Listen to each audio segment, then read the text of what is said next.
This project is designed in collaboration with Honda, one of our big customers. This is a side-by-side rack handling system, and essentially what we're doing is we're unloading the engines from the rack system, and then we're taking it away to an upper conveyor, and that upper conveyor delivers the engine to the line to the vehicle.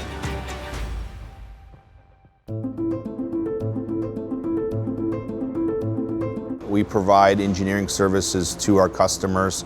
We're also a design and build company as well. Full electrical, full mechanical, full implementation of the systems. It starts from the concepting all the way through to the completion and the execution.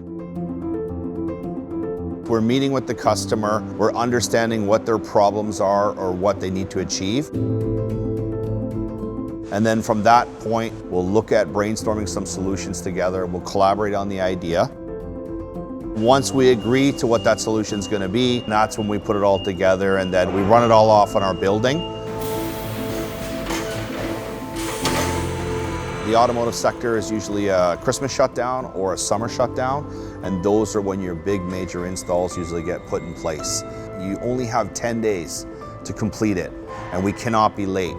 They'll miss production, and it's a major problem.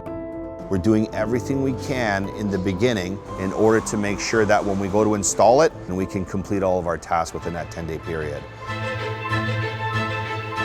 Now we're a trusted supplier to Honda. In the beginning, we had to really learn and understand all their standards, their specs, their expectations, what they were requiring. But because we've been dealing with them for so long now, the team members that we have here know the expectation, they know what the customer wants. It takes a lot of time to get to that point.